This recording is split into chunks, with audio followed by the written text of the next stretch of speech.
Good morning mga kaibon, mga ka-Stanley Boy. Isang maulan na umaga. Bali, ngayon pala ipakikita ko sa inyo yung aking dalawang inakay na young bird. Time check tayo mga kaibon, mga ka-Stanley Boy. Ayan o, 10:23. So yun, ito yung aking kalapate na pinapaamo ngayon. Ito yung last batch na inakay ko pang south. Itong kulay pula na to at itong blue check na to, parang ano siya, blue pencil pencil yung pagka ano niya, kulay na ng blue bar. Kaya mga kaibon, mga ka-Stanley Boy, ito nga palang pencil ano na to, blue bar na may white feather, anak yan ng aking hiniram na kalapate na hiniram ko sa kay Raymond Asur at saka kay Jeff Medina, no? Anak yan sila. At yung pula naman na yon, mga kaibon, mga ka-Stanley Boy, yung red bar, anak yan ng aking mga linyada na pula na hiniram dati. At ayan na lang ang kaysa-isa kong na safe o na bumalik na linyada sa akin. Dahil maraming hiram sa akin na kalapati dati, hindi naman sila nakabalik sa akin. Hindi nakabalik dahil raman. Yung iba nakawala daw, yung iba hindi ko alam kung saan napunta. Meron nagsasabi na sunog. So yan mga kaibon, mga ka-Stanley Boy, dahil nga bali dito sa loob ng loop flyer ko naka 2 linggo na sila dito mga kaibon, mga ka-Stanley Boy. At dito naman 1 linggo sila na ipapaamo ko siya o silang dalawa para naman ano nila yung buong paligid, mapag-aralan nila yan, matanaw nila, para pag 3 linggo na mga kaibon, mga ka-Stanley Boy, kakawalan ko na itong mga kalapati na to, itong dalawa na to, kasi nalalapit na yung training sa FPR. Bali nakaka 3 laps na sila dito sa FPR. So mga kaibon, mga ka-Stanley Boy, ayan, at medyo masama yung panahon pero nandyan pa rin sila.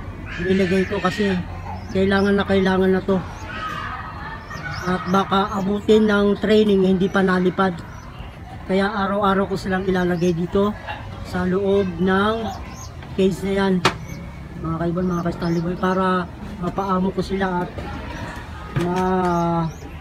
tanaw nila yung buong kapaligiran. So yung mga kaibon, mga ka-Stanley Boy, kung kalapati na ito sana magbigay sa atin ng karangalan, umabot sana siya hanggang sa dulo ng karera. At ito nga palang kulay pula na ito nakapang MacArthur yan mga kaibon, mga ka-Stanley Boy yan, no? At ito namang blue bar na to naka FPR young bird. Yung pula naka FPR young bird din. So bali kinakailangan na natin silang mapaamo itong last batch na to na aking young bird. So bali mga kaibon, mga ka-Stanley Boy, itong mga ibon na to sana yung kanilang gagawin na lipad maging maganda.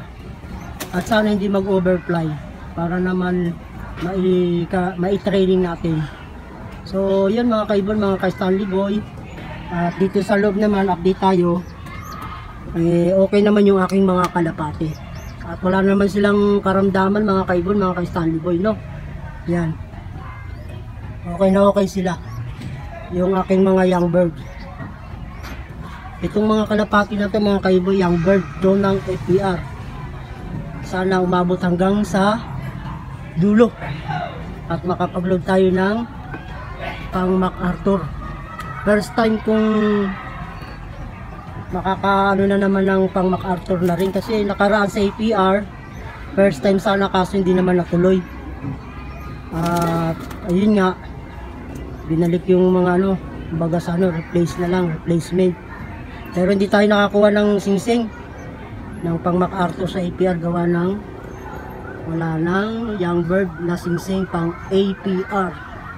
So yun, mga kaibon, mga ka-Stanley Boy, sana itong last batch ko na to na papaamuhin hindi mag-overfly.